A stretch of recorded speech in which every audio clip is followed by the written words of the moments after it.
to the Fantasy Footballers Podcast with your hosts, Andy Holloway, Jason Moore, and Mike Wright.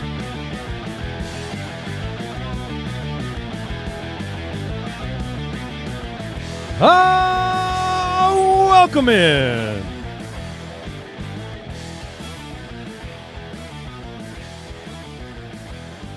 The Fantasy Footballers, Jason Moore, Mike Wright. I'm Andy Holloway. Thursday, June 12th. Our world out here, while focused on fantasy football, has yet to be entirely engulfed in flames in Arizona. The summer has been mild so far. Wait till this weekend. Yeah. But it's almost over. It's almost over. Yeah, it's all right. But we are happy to be with you. We got early breakouts, early sleeper picks on today's episode. Always a fun show.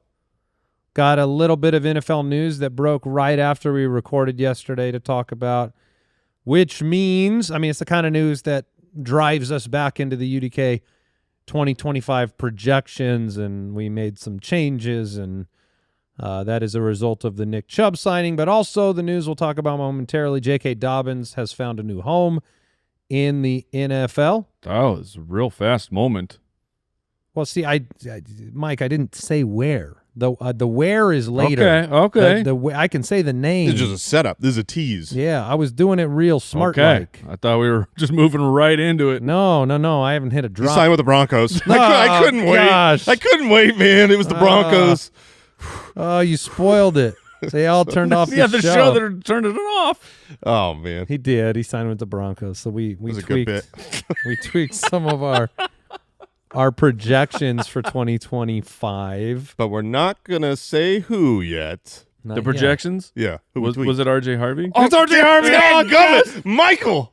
Oh, I had to guess. That's a good guess. Crap. We don't have anything left. That's it, guys. The show's done. Get to Oh, these we got stuff. I am juiced. Oh, yeah. Are Mike, you? Talk about, Of course he is. Mike's sleeper is Troutman? It's that level, baby. It is Jarwin? the most perfect Mike sleeper ever, and I'm thrilled about it. What I like about this, look, the UDK, we got sleepers in there. For the most part, we try our best to have those be truly consensus picks. Now, Yes, that we share. We either, at a minimum, 2/3 of us strongly feel sometimes, a certain way. Yeah, sometimes it's just the two of us, and usually we'll note that. But like these shows, it's just I get to come in with all my conspiracy theories of who I think is going to be a good player this year. You don't need any agreement from us. Right. I just get to say it. And that's no coming. No one can stop me. That's coming soon if you don't blurt it out. Well, that'll come out. That'll come up during the segment. Just hold on. You can follow us on X at the FF Ballers, Jason at JasonFFL, Mike at FF Hitman. I'm at Andy Holloway. You can watch the show over on YouTube, youtube.com/thefantasyfootballers. Jason is wearing blue head to toe today. Yeah, a little too much blue. Yeah, he even I think it admits. was a little too one shade today. Just no, you're No, like if you're you walk multiple shades of blue. You walk into the hardware store and you pick up one of those like paint cards. Yeah, and they've got you're checking 4 boxes. 4 tiers. I mean, you're not in a matched uni. No, but it is 4 shades. You are just big blue today. Yeah, YouTube you can only see top half. Yeah, But it's everywhere. We even confirmed the underpants are blue. were navy as That was well. an accident, but sometimes dressed magic to impress. just happens. It used to be all black, so you are blue is a step up. The Ultimate Draft Kit available at ultimatedraftkit.com. Like we said, updated as of this morning with some recent news and updated all the time. All of our consensus sleepers, breakouts, busts, values, all the video player profiles, the draft analyzer in the UDK Plus is coming out July 1. You'll be able to input the team you draft, get a grade, get some feedback, analysis on your team, and this year we're going to also we're going to add some stuff to that. We're going to get you a grade for all your league mates as well so that you can compare your team to theirs, and you'll be able to make some decisions on trades and where you're positioned for the season inside of the draft analyzer. So that'll be fun. All right, let's jump right into the news. News and notes from around the league. The Broncos signed J.K. Dobbins to a 1-year, $5.25 million contract. Incredibly, J.K. Dobbins is 26 years old. Incredibly, he ran for 905 yards, 9 rushing touchdowns. So that is a 4.6 per carry clip, despite missing 4 full games last year. 260 of his yards were in 2 games. Yeah, he started the season on fire. Yeah. That being said, he is a clear, I believe, upgrade over both Audric Estime and McLaughlin. Like, this is a $5 million contract. He's coming to play. I'm concerned it's a problem. You're saying it's For a problem him? for For RJ Harvey. No, it is. I think it is a problem Like, for Harvey because It's Harvey. just how big of a problem? How much does Dobbins weigh? We got 215. Yeah, I mean, he's thick. we know already that Sean Payton is going to play a group of guys. Mhm. Yeah. And he was willing to go through McLaughlin and Javonte and Estime and Beatty. Like 4 guys played last year. Maybe not only 4. There might have been a Bidet, fifth. thank you. Oh, that's right. Bidet. My apologies. So you already know that. Then you compound that with the excitement for Harvey is based on him getting a large workload in the offense, which seemed very easy to do, at least when compared, no more Javonte and McLaughlin. We know what he is. And then it's just Estime to compete with. And you're kind of like, okay, Harvey's probably pretty secure in a workload. Yep. But now, because you combine Dobbins' production last year, the contract isn't nothing. And you combine that with the fact that Harvey was not this like unanimous top targeted talent at running back. He was a surprise from Denver. And then you're like now hearing news that maybe Dobbins is going to fill a role on third down. Yeah. Which seems like a real problem. So for I think all of us, still excited about Harvey in the long term being the guy, even in the short term having a big role, but there's just more murky. Yeah, it was a clear path before. That's why there was a lot of excitement for RJ Harvey. I would still say that RJ Harvey is coming in here as the, current version JK one leg is not as explosive a player as Harvey. So all of these rookies outside of Ashton Genty have someone else to compete with. It is now a more difficult job for RJ Harvey, but they all, Amarian Hampton has Najee, Travion Henderson is, going in there where you've got Ramondre. You just have to basically accept that it might be a slow start for some of these rookies, but all of these rookies are pretty much better than their veteran counterparts on their roster. So I'm not going to completely shy away from RJ Harvey because of this news. I mean, we'll have to see where he settles. It was a small tick down for us, I think. I think his ADP is at RB24. For me, he's at 27. Probably similarly placed for you guys. I'm not sure, but yeah, I'm a little bit lower than that. It's just what are the roles? How are these split up? Is Dobbins the grinder on first and second down, and then Harvey's the pass catcher? Is it flipped of that? Because they both have skill sets to do it, and I don't think that this will be we'll do drive by drive. It's if you told me we're that mixing and matching. If you told me that the team was going to give Estime a bunch of carries, I wouldn't say that's going to work for them. If you told me that they were going to give him McLaughlin a ton of carries, I would say that probably doesn't work for them. With Dobbins, there's a chance it just works. There's a chance it works in the offense. And because that chance exists, and Harvey's a rookie who has to establish himself and be able to pass protect, it just throws a little bit more concern in there for me in year one. Yeah, and I mean, you are – so what is it, 2023, that's when Dobbins tore his Achilles. Now he missed, another 4 games this year with an MCL sprain, but I'm saying he is – I think there is a world where he was young enough that he comes back from the Achilles injury, which is, a destroyer of careers. But man, it's a really tough situation of what do you believe? How much does J.K. Dobbins have left? Is he actually going to be back? Because if he's How back, many legs? it's yeah, right. exactly. That's the question. Are if he's back to JK 2 legs, that's a big problem for Harvey. Maybe there is also the world here where Audric Estime and Jaleel McLaughlin, as seen last year, aren't it. They aren't good enough for this offense, and so they go out. They draft a running back and they sign a running back, and now it's these two guys. If it's 4 guys playing and really all mixing in, it's going to be terrible. J.K. Dobbins was 3.8 a carry after the first 2 games of the season. Right. So, those like 2 were incredible, but the rest of the way, the reason the Chargers went out and got Najee and Hampton and didn't just bring Dobbins back was because they saw a declining player. They should get compensation now for Dobbins signing? Because it was an undrafted tender, so I don't think it's anything.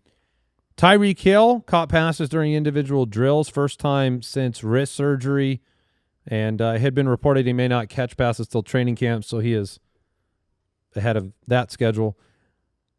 Oh, my gosh, I forgot about this. We didn't even get to talk about this. Yeah, this is... Coach Mike McDonald said Tuesday that Kenneth Walker has been limited this offseason due to an ankle injury, but the running back quote should be fine. Yeah, okay.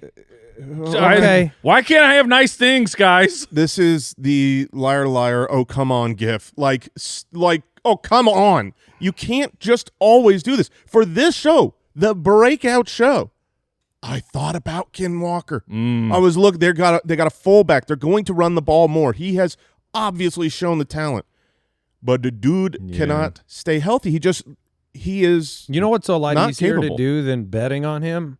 Betting against them. Betting against. Yeah. It's super casual over here on this side of things. Yeah. Sometimes he's good. Sometimes he's bad. Sometimes he's healthy. Sometimes he's not. You're like minus 160 on that. I'm living life, dude. This stuff doesn't bring me down. It's just the way it is with Ken Walker. And the problem is he should be fine for regular season. But the head coach who dealt with an injured Kenneth Walker all last year is dealing with an injured Kenneth Walker in the offseason while other running backs get play, while other running backs get opportunity. So yeah, it's I discouraging. I hate it. And it makes it a rough bet. Like, I don't know. In one of our mocks, you ended up CMC Ken Walker. That's a torture chamber to me. That's a torture chamber. As of right now, yeah. I mean, it could be cool. Yeah. But it's of fear and wondering what's going to happen. That's just scary to me. Colston Loveland, rookie tight end, first-round tight end. Ben Johnson came out and said he isn't sure if he'll be a full go for the start of training camp, which is a bummer. Yeah, it is a big bummer. If you saw so this is the second rookie he's been conversing about from the podium injured. Luther Burden has been injured as well, their second-round wide receiver pick. And then Colston Loveland, their top 10 pick at tight end. And the way that he talked about Luther Burden was frustrated, was pessimistic. It was like, look, if you're not there, he didn't say we're moving on without you, but that was what he was describing. He's like, we're building the Roman Wilson yeah, exactly. Like mindset. He was frustrated. And then when you hear him talk about Colston Loveland, also a rookie, also not able to do the things, he's like, he's going to be good. It's like the difference in draft capital really matters from the team has a plan for him. Well, was this injury also predating the draft selection? Believe so. Yeah, so I know he definitely injured his. Drafted him with the knowledge. Yeah, he injured his shoulder in college, missed some games for that. I did not realize that was just a full carryover, like drafted him currently injured. I must have missed that. There were comments from Aaron Glenn, head coach of the Jets, about the three-headed running back committee, just saying a lot of positive stuff about all of them. Breece Hall kind of responded and said, hey, I feel like I'm a three-down back. But if you watch the press conference, it didn't really seem adversarial to me. Breece Hall just seemed like he was saying, hey, I feel like I can do all that stuff. We'll see what the offense decides to do. There was some nice conversation regarding his pass catching, not only from him. I mean, he talked about that's really important. He wants to be ready to have that three-down skill set and catch the ball. But then there was also some comments from Justin Fields talking about what soft hands he has, like receivers' hands. Are very good. The Jets' vibes right now are very good. Justin Fields, Garrett Wilson. Oh, man. My Garrett Wilson propaganda is flowing, boys. We are having a good time. Yeah, the Garrett Wilson truthers. We need something. I mean, you already hurt Ken Walker. Leave Garrett alone. We just talked about Garrett Wilson. I don't think it's tough because it's like I'm actually rooting for the Jets. So it is contrary to maybe how we project Justin Fields fantasy wise or Garrett Wilson is projected fantasy-wise, but I want them to succeed. I'd like to see Justin Fields succeed. We all liked him coming out at Ohio State. It would be so great but if you he can could be Darnold. You know what I mean? If he could, a former high pick that was supposed to be a franchise quarterback, kind of been through the ringer, gone to a couple of teams, did whatever he needed to do. I mean, he was 4-2 as a starter last year and then got replaced for Russell Wilson. If he actually just comes in this year and is good, like just an average quarterback, that would be awesome. Yeah, I mean, we've seen it, Geno Smith, but but the gap from what he's produced in the passing game and where he needs to get to be super fantasy relevant to me for Garrett Wilson and company, it would be something new. And that's possible, but it's just not, I think, a great bet, but that's me personally. But the vibes are good. I'm excited about it. We'll take a break unless you guys have any other news that has come out. Anything new over there? So. All right. We'll take a break and we'll jump into some early breakout selections.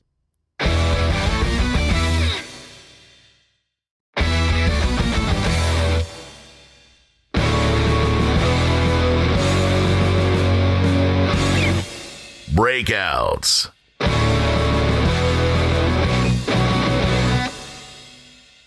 All right, we're going to each select one of our own breakout picks here, and we define a breakout as a fantasy player that is primed to become a fantasy darling, somebody that has shown flashes or signs of success, and we think with another year under their belt could emerge as one of those surprise seasons or make a tier jump, right? If you talk about tier-based rankings and drafting, maybe you get an incredible season out of this guy. Yeah, who is not currently being drafted as a star, who next year will be.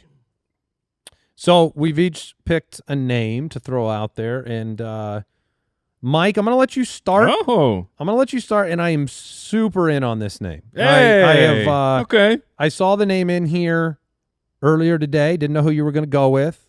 It surprised me a little bit, but it's a name that deserves more attention on the show. And I made like 5 trade offers for this guy in Dynasty. Did you? Over the last week. Got declined on all of them. Offered Kyle Pitts straight up for this guy. Got declined. I would have turned that down. But go ahead, Mike. It's a player who is ADP-wise going much later. We're talking on Underdog, wide receiver 48, and over then on Sleeper, currently wide receiver 46 in the 9th round. It is Josh Downs from the Indianapolis Colts. And you got wide receiver. Yeah, and look, I get it. The quarterback situation, that's where you kind of have to start the conversation with the Colts. We don't know what it is for sure. With the news of Anthony Richardson's shoulder being a problem already, and they're saying, hey, heading into training camp, we hope he's good there. I haven't made an official switch on my projections yet, but like it's feeling like it's going to be Daniel Jones, which to me that's already a much better situation for Josh Downs. But the true fact is Josh Downs with Anthony Richardson last year, in games with Richardson and games without him, he was actually the same fantasy points per game. So it was Anthony Richardson didn't destroy the value of Josh Downs. So remember the story of him. He's a 3rd-round draft pick, so it's a day 2 guy. He's not 24 yet. And we had a stretch. We had an 8-game stretch, weeks 4 through 11, where he was the wide receiver 8 over that time span. And that's a good amount of games for especially the environment he was in.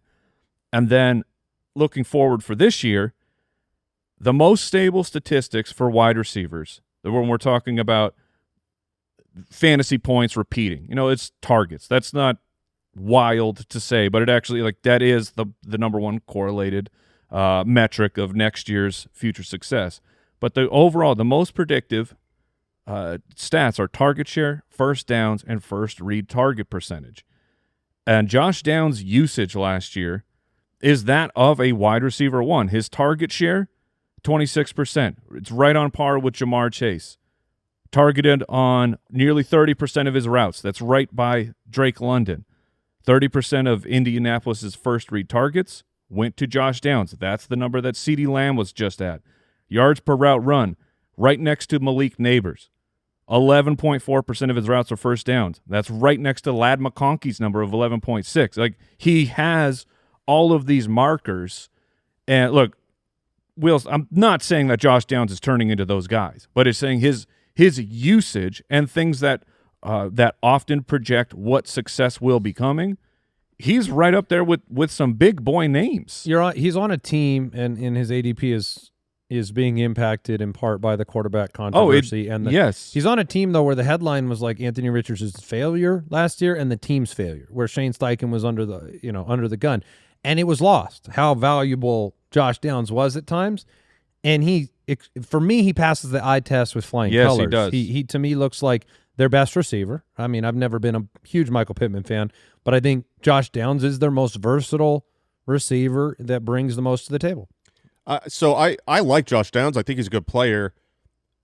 I don't know, when we talk about breakout, like how high can you break out? I see him, and coming out of college, these guys were often linked together because of their size and the same draft year. But Zay Flowers is like I think that's what Josh Downs can become, a very solid wide receiver too, who is consistent, great for their offense. But similar to the conversation we were having about Zay Flowers recently, I don't know. The touchdown utilization, especially with Tyler Warren here now, as a bigger bodied end zone target. What's Zay Flowers' ADP? That's the best part. They are much different, and I can tell you more points per game for Downs than Flowers. Yeah, that in my notes. He had the same points per game as DK Metcalf and Tyreek Hill. He had more points per game than Zay Flowers and Jaden Reed. And again, looking at trying to project what's going to happen next year. Over the last decade, looking at year 2 wide receivers who averaged 7.5 targets per game, like Josh Downs, who were a day 1 or day 2 pick, like Josh Downs, into year 3, what happened with those players? 7.5 targets per game that's wild. Those guys who meet those 2 criteria, 70% of them were top 24 wide receivers in year 3. And 46% of them made the jump into being a top 12 guy. I think he's such a good bet to outproduce where he's going. I mean, to me, like I just said, Zay Flowers and Josh Downs, they are so similar. I mean, obviously the Baltimore Ravens have a better offense, but they also have more other targets to throw to. 4 rounds of fantasy football draft. Yeah, I mean, you're talking about a 5th round pick. He's the player 51 on average, Zay Flowers, or player 103rd drafted, Josh Downs. They probably both finished near each other. They almost put up the same numbers last year. Yeah. And Josh Downs missed 3 games due to injury. So he was 72, 803, and 5. Flowers are 74, 1059, and 4 more yardage, 3 more games played. And let's say it is Daniel Jones. I mean, recall the beginning of last year when it was Daniel Jones, and we were like, is it going to work for Malik Neighbors? And the answer was, he's just going to throw him the ball on every single play, and Malik Neighbors is going to look like an absolute dominant fantasy football pick. So I'm in on Josh Downs. He's a player who's kind of just been floating nebulously where you could talk about him every day on this show for the next 2 months, and he will not move in ADP. Right, and this guy is moving up, and in rankings, he's not going to be that high for me. This is taking a swing at who can really make a jump, not just a median outcome. So I think that he is moving up tremendously of a someone who I will be targeting, of not just like, I'll take Josh Downs here. No, I'm going to, in the 8th, I'll take Josh Downs. I think he is looking like a more and more attractive draft pick. All right, Jay, I'm going to, since I selected a wide receiver, I'm going to let you go first because you chose a running back for your breakout. Okay. Well, I sure did. I chose a player that I really believe in. I think he's currently my favorite rookie running back to draft based on where they're going. Obviously, I mean, Genty. Yeah. I think he's going to break out. But Kaleb Johnson is not getting the run that Omarion Hampton is, who's fighting with Najee Harris. Kaleb Johnson, the rookie running back for the Pittsburgh Steelers, he really got kicked in the junk at the combine, man. He was talked about with all the not really the though, big right? boy that was more of a figurative thing. It was figurative, yeah. Also, was it literal? Your numbers will go down. Yeah, you try and run a 40 after someone gives you a Rochambeau. I will not. But Kaleb Johnson, as a prospect, I absolutely adored him. I loved his film. Patient, good vision, and then explosive. Had so many breakaway runs on film, and he checks basically every single box that we care about for fantasy football metrics from a production standpoint. All of the things you care about for future RB1s in fantasy, he has them. He had a whopping 43% of Iowa's total yardage last year by himself as a running back. That is a 52% dominator rating, which is better than every other running back, including Ashton Genty. He's a solid veteran-style mature player. He didn't fumble the ball once. Mike Tomlin says this was an easy evaluation for him. He was his type of player. He plays an NFL type of scheme, and he's already in that black and gold. I think he's going to come in and be very good. Now, his biggest wrench to fantasy success for truly breaking out is Jaylen Warren. Yeah.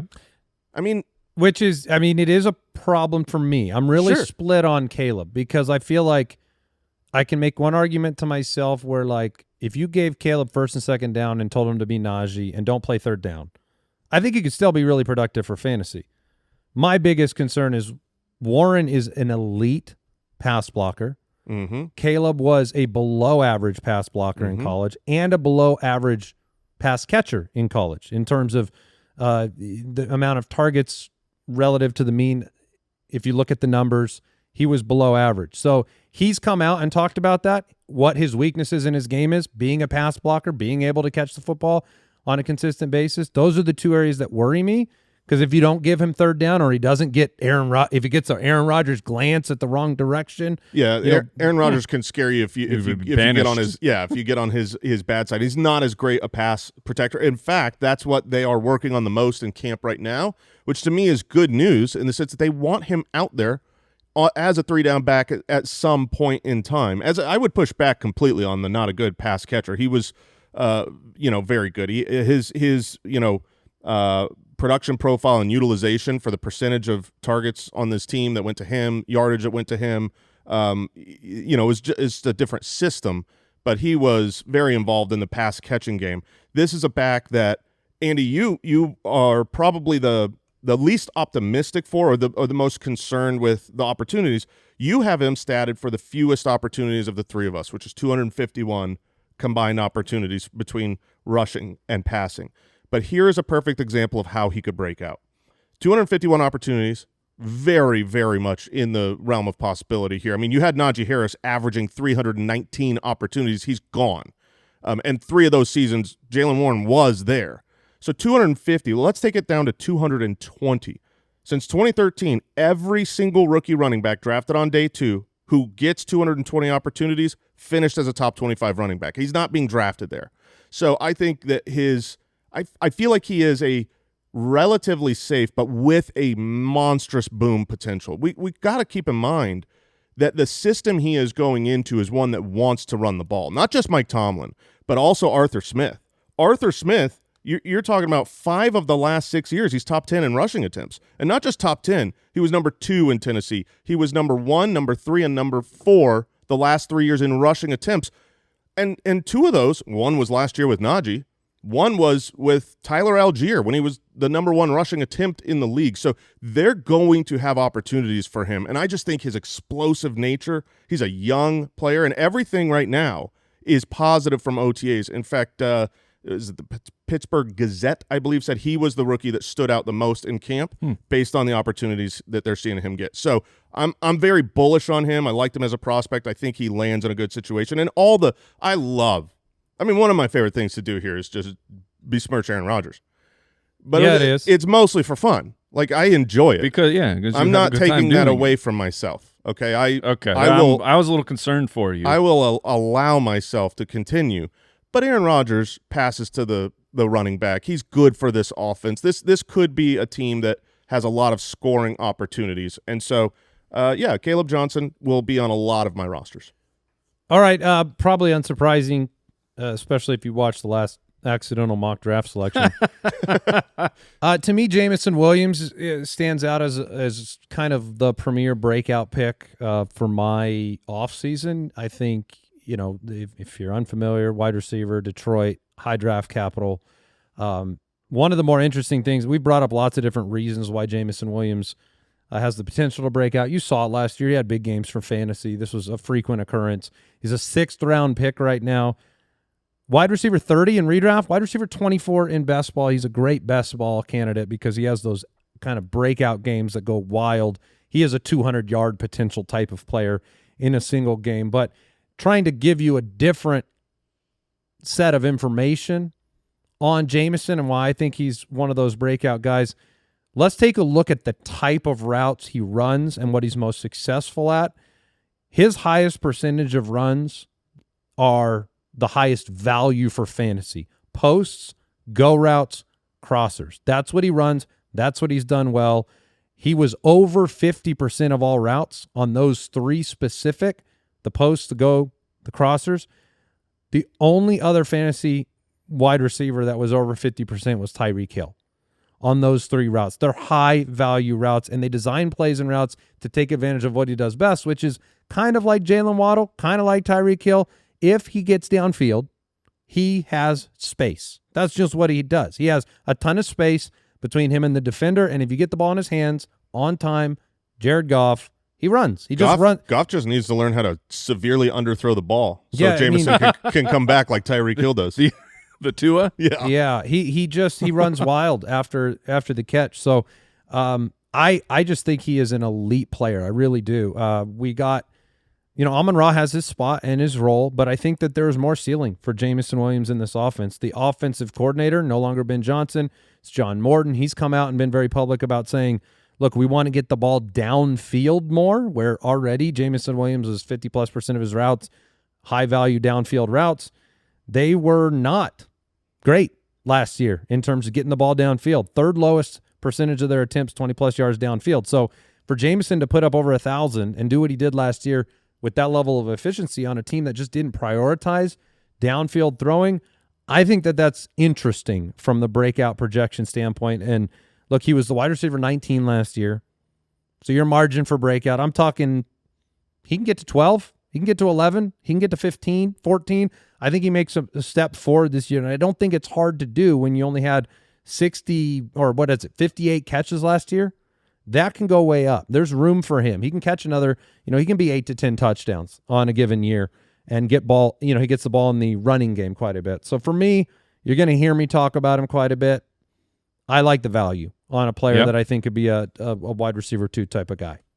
So Kaleb Johnson, Jason, Josh Downs, Mike. I'm going to go with Jameson Willliams for the breakout. We got sleepers. Sleepers. Now, do we still want me to go first, even though mine is the deepest of the sleeps? I don't care who goes first. I've been waiting. I am the Sinnott. Yeah, baby. We are so back. If you're following me on Twitter, I sent a public apology that I have not been backing my guy, Ben Sinnott, the Senator. Washington. You better say where he plays, what position. Oh, we're getting there. All that stuff. We're getting there. He plays tight end for the Washington Commanders. So this is all just this is projection, and this is the role in that offense. Look, Zach Ertz is still. They brought him back. Zach Ertz is still there. But look at those stats up on the screen. Yeah, those are nice. Oh, yeah. Get those up there. Way to go, Josh. You know what you don't have up there? Targets. You know what's not up there? 100% catch rate for his career, guys. Wow. How many catches does he have? Yeah, don't worry about that. Don't worry about that. Can't have more than 5. There's also one in the playoffs, guys. Oh, 6? Yeah, 100% I catch can't rate. believe you. I feel like that was not a stat line you wanted to throw up on the screen. I did. Josh just put it up there. And also, unfortunately, we don't have it up there, but 100% dog meter. Ben Sinnott is off the charts. So Zach Ertz. You have been a big Ben Sinnott fan. Zach Ertz is still there. But here's the thing about Zach Ertz. It was the second oldest starting tight end in the league, behind only Travis Kelce. And last year, Zach Ertz played every single game. I cannot take that away from him. But the previous 4 years, he was averaging playing 11 games a year. Zach Ertz was having a massive injury problem, especially with the Arizona Cardinals. And let's see those Ertz stats up on the screen there. You want to get those, Josh? Well, I can tell you some of Zach Ertz stats. He had the 9th highest red zone target share among all pass catchers. Jaden Daniels looked for him. Then he led all tight ends. Andy, you were talking about high-value routes. Zach Ertz led all tight ends with horizontal breaking routes, almost 50%. These are this is Trey McBride type of stuff. And so this is a projecting of there's the Ertz stats. Thank you. Yeah. Imagine that's Ben Sinnott and the points per game. Oh my gosh, that's the best analysis I've ever heard in 10 years on this show. You see those stats? Now imagine it's the other guy. But my gosh, it's the best. The point is everything that Ertz did. Ertz was very involved. Ertz is a shell of what he was. Ben Sinnott is an up-and-coming player. He was the 2nd tight end drafted 2 years ago. You had Brock Bowers in the 1st, and then Ben Sinnott went in the 2nd. Let me get you going, Mike. Commanders head coach Dan Quinn said Ben Sinnott has been among the young players who has stood out the most in off-season practices. Yeah, he called him a leader. Says he has the potential to put up stats similar to Zach Ertz if he was indeed Zach Ertz. But I don't think any of us doubt that Sinnott would be productive without Zach Ertz's existence. And so, but just to talk about how productive, I'm saying if he gets the Zach Ertz role, the thing that correlates the most to fantasy points for a tight end, wildly enough, it is athleticism. Where we overrate athletic ability for wide receivers and running backs, we get enamored by it. We love it because it just feels better. You're like, oh, this player's got juice. But the things that point to a potential breakout for a fantasy tight end is the 40-yard dash, the broad jump, and the vertical. In 40 time, Ben Sinnott is a 74th percentile athlete. Broad jump and vertical, so that's your short area explosiveness. Sinnott was a 98th percentile athlete when he turns 23 this Saturday. Hey, happy birthday, Ben. And that's the year. That is the age that we see. Do you think he thought he'd have more than 6 targets by 23, Jay? I think he dreamed a dream. Yeah, we definitely did. There's no way they'll bring Zach Ertz in here, will they? Yes.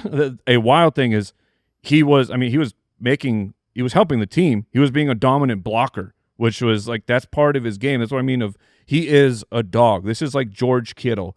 When you go back, because obviously there's not a lot of targets to go watch of his pro production, but watching him in college, he seeks out contact. He wants to punish people. Zach Ertz wants to catch the ball and fall down because he's so old. In the end zone, preferably. Yeah, he would like that. So I'm bringing this up more as a make sure that this name is in the back of your head, because as of right now, he's in a redraft. He's probably even not really draftable. If you're playing underdog and best ball, I'm going to want to get some exposure to him. Like I said, Zach Ertz has had an injury problem before this past year. It is obviously not the same thing, but it is shockingly lined up to be the Trey McBride career arc of. Sinnott was 2nd round? Yep, 2nd round pick, just like Trey McBride. Zach Ertz was in front of him for a full year and a half, just like Trey McBride. I think it's very important to this show that this works out at some point. I do too, and it's weird because Cliff is involved too. I would usually really not like bringing up a tight end who had 5 targets in their entire rookie season that they didn't miss their entire rookie season of. But I can see the path for this. I mean, if Zach Ertz pulls something and Ben Sinnott gets out there, the offense probably takes a step up. I don't think Ben Sinnott is a bad player. The opportunity is ahead of him. The truth is it's going to take that injury, though. It's not going to be because they brought Ertz back on purpose. Yeah, but I mean that is what happened with Trey McBride. Like Zach Ertz came back, and even though Trey McBride was that dude, it wasn't like he wasn't that dude. Right. Zach Ertz still played ahead of him until he got injured. That's a perfect example because Zach Ertz was productive in Arizona, not nearly as good as McBride, but still took all his snaps. Right, but once Ertz went down, once Ertz went down in Arizona, and you had a true talented wide receiver go and play that role, Zach Ertz used to be that dude, but he's not. And so once that happened, I mean, the rest is history. He was the second best tight end in the league. I'll give everyone out there a chance. We'll take a break. We'll come back with a couple more sleepers. I'll give you a chance to put your waiver wire claims in Dynasty right now. Saw somebody picking up Sinnott for some fab earlier this morning. So deep sleeper for sure, but an athletic second-round tight end with upside if Ertz gets hurt. We'll be back in just a second.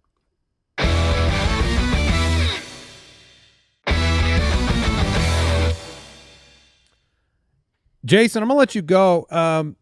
You can bring up your sleeper pick. I am now – you've mentioned his name enough to where I'm – Oh, yeah, I'm starting to think you were just like, this is your dude. Like, this is – Yeah. He is probably my favorite end of the draft wide receiver to get. Which is – I wanted it to be – I want to hear it. I wanted it to be Roman Wilson because I loved his film, but the fact that he is not establishing anything so far in his second they said year. Calvin Austin is the wide receiver too on this team. Exactly. Like that's not good. But Cedric Tillman, wide receiver for the Cleveland Browns, he's going into his third season, is a good wide receiver, I believe. And I think we saw that on the field. He reminds me a lot of Nico Collins. He is that 6'3", 215-plus pound wide receiver. He's a rare body type. And we saw a very slow career arc for Nico Collins, right? First year goes out there, plays 60% of the snaps, was on the field, did pretty much jack squat. Nico did. Well, it was very similar for Cedric Tillman. His rookie year, went out there, he got injured, dealt with some hip stuff, but did nothing. And it just seemed like at that point both guys were just busts. In today's modern NFL, you come out your rookie year and you're not good, you're a bust. You come out your sophomore year and you're not good. Nico wasn't good his sophomore year until the second half. The second half, we started to see flashes of Nico Collins emerging. He had a stretch of games that was really special. Then all of a sudden, boom, he's Nico Collins, the fantasy superstar in his third year. With Cedric Tillman, we saw this transition happen to him, and it happened when opportunity was given to him. Amari Cooper was traded between weeks 6 and 7. And then starting in week 7 until he got injured with a concussion, I mean, it's 4 games, but those 4 games were absolutely incredible. He had 300 yards, 3 touchdowns. He had 24 receptions in Are you anti-Judy? No, I'm not anti-Judy. Oh, okay. I couldn't remember which one of you were. Mike is. I'm anti-Judy. I'm anti-Judy's ADP. Okay. I just wanted to figure that out because I know Winston was quarterback for Tillman he in was. 2/3 of the it games. is. Yeah, it is part of Cedric Tillman's story. Yes, so some of those numbers, like, the pace, 1,200 yards, 13 touchdowns, and 102 receptions, those are juiced Jameis numbers. However, they weren't all Jameis. The first game that Cedric Tillman got that snap count up, that was actually Deshaun Watson. And then Deshaun Watson got injured, and then it was Dorian Thompson-Robinson. And then Dorian Thompson-Robinson got injured, and then Jameis played like a couple snaps at the end of the game. So this was like, and how did he do? He had 12 targets. He was 8 for 81. I think he's a good wide receiver. Mm-hmm. And you look at this depth chart, and he is a full-time wide receiver, I believe. I think it's going to be Jerry Jeudy and Cedric Tillman here on a team that's going to have to throw the ball so dang much. Now, the obvious bad situation here is who's the quarterback? I don't know. Kenny Pickett's not going to make a superstar. Now, if it's Joe Flacco, heck yeah, man. We don't know yet. This early, we're not sure who it's going to be. Maybe one of the rookies can step up. But I do know that he's going to be on the field in every 2 wide receiver set. I do believe he is a good wide receiver.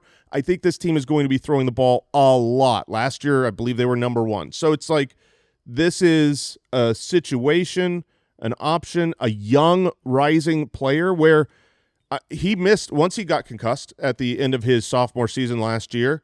They shut him down. They didn't bring him back. They were playing for a quarterback pick in the draft as high as they could get.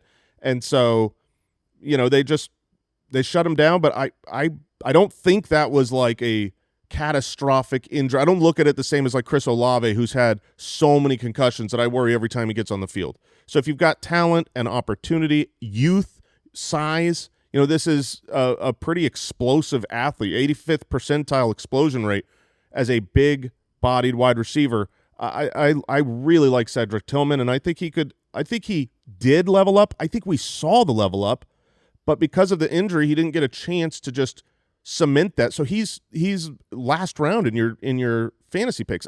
If he played the rest of last season, I feel like he'd be right there with Jerry Jeudy, because when they were both playing together, he was right there with Jerry Jeudy. Yeah, they were both very productive.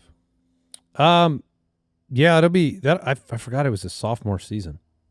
Yeah. Feels It like felt like forever. a rookie season. Yeah, that's because he did nothing in his rookie year. I realized while you're talking, and again, a sleeper is somebody that I think we would categorize as maybe you didn't see it coming. Right? Because this is supposed to be like the if everybody saw it coming, their draft capital, they'd be drafted. You know, Cedric Tillman's undrafted in redraft right now. Ben Sinnott's undrafted in redraft. I realized about halfway through you guys talking, I don't even want to talk about my sleeper pick. Whoa. Why is that? But I think that's because of the fact that he fits that category of just like kind of. I mean, he is drafted technically. He's about a 13th round pick.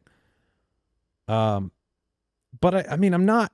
We've said so many negative things about the Chiefs' passing game, and we haven't really had value in the Chiefs' passing game other than a couple games of Rashee Rice and a few games of Worthy, but a lot of seasons without Tyreek Hill where we're going, okay, Juju caught a touchdown and Watson caught a touchdown, and oh gosh, now Noah Gray is catching touchdowns in this game and that game. But So who is your not sleeper? my not sleeper that I don't want to talk about is Hollywood Brown. Dude, It's Hollywood Brown of the Chiefs. I am intrigued. Here's- Like I am very like a hard stance of I am Rashee Rice over Worthy, but I think Hollywood Brown here sitting at the end of drafts. Do we Can we still get a have Hollywood is drop? that drop Something. still, We don't have many opportunities to play does this. that still exist? He's probably in the wrong jersey. Holy Lord, though, look at those stats. So 91 receiving. Ben Sinnott wishes he had Hollywood- 91 Hollywood yards on the year. barely played last year. He was the free agent Man, signing. This segment brought to you by Ambien. This is we sleeping. Yeah, I mean, he barely played. We're just getting out in front. So he Jason. played. Here's what he did last year. He played 2 games, and he had 27 and 40% of the snaps. He basically was non-existent. He got hurt in training camp. Played 2 games for the Chiefs, and Rashee Rice, Xavier Worthy, and Hollywood never played a single game together. That never happened. So we don't know what it's going to be like in Kansas City, and the most likely outcome here is that Hollywood Brown will have 4 games where he pops off for a big play and be irrelevant. However, at this stage of his career, he is 28 years old, and he is, I believe, still the most polished of all the receivers that they have. Yeah, he probably Rashee is. Rice has his thing, and he does it well. He's a gadget player. He's very good at it. And Worthy, similarly, he can run in a straight line. He will mess up catching by the sideline, but he will take a screen pass to the house and is so athletic. Like, those are the 2 athletically gifted guys. But a pure wide receiver standpoint, please don't forget how talented Hollywood Brown was in Baltimore and Arizona in that capacity. And they paid him last year. He finally gets to play with him this year. You know, Patrick Mahomes came out and said that the role would be expanded. It was really hard when you start in week 16 or whatever for the very first time to give that guy a role in the offense. It's just almost impossible to do. And they were going for a 3rd straight Super Bowl. But I think this is a super late round. You know, we always talk about drafting a guy and see what happens for the first couple weeks in case you need to drop him and use it on the waiver wire. If you take Hollywood and you go out there and this is an 80-90% snap wide receiver, Hopkins is gone, right? Mm-hmm. He's competing with Rashee Rice, who's coming back, will have a role, a declining Kelsey, Worthy. I just want to see what happens. Here's what needs to happen, genuinely. They need to start the progress of Kelsey's retirement. I love Travis Kelce. Zeus is awesome. He's an all-timer. But they need to do what Baltimore did with Mark Andrews and say, you know what? We've cut. It's not working as well to make him the 25% target share. Let's use him around the goal line. That's fine. But they need to stop with the 24% target share to Travis Kelce and use these other wide receivers. Let Xavier Worthy and Hollywood Brown and Rashee Rice go out there because you know Patrick Mahomes can go out and throw for 40 touchdowns and have a great offense. But I think they need those targets to go away from Kelce for this because we all want the Chiefs offense to be great. We want to see something exciting and fun and downfield. And I think they have the humans to do it. It's just, will they choose to throw to them? Because it's a lot riskier to throw downfield to Hollywood than a quick little short dump off to Kelsey. Well, and they finally, I agree with you. I think they have the personnel, and I think Hollywood on the field at a minimum helps everybody else. Like if he's out there and he can get downfield, look, they were 29th in the league in market share to wide receivers.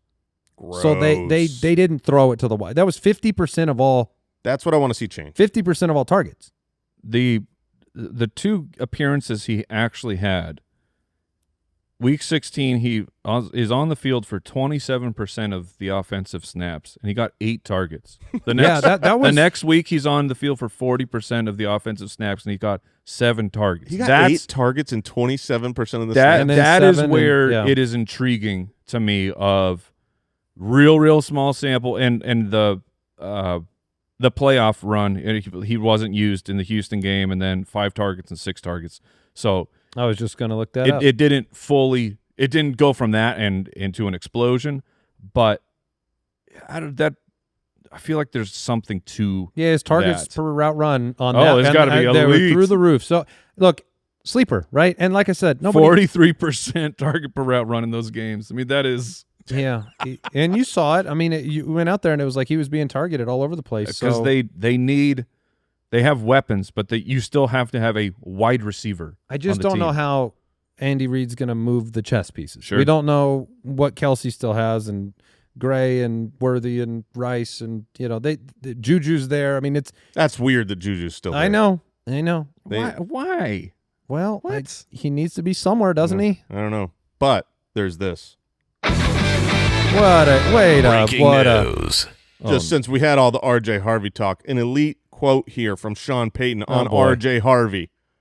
He's looked good with his receiving, but hasn't earned his Joker wings yet.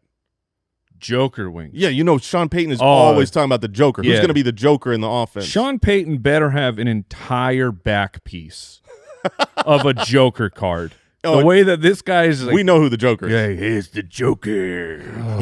Sean Payton. Let me tell you some more wide receivers on the Chiefs. Okay. So they got Juju, right? Yeah. They got Jalen Royals, who's been new draft pick. I mean, at least off-season stuff. His name's coming up. Would you believe that Justin Ross is still on the roster? Of course, yeah.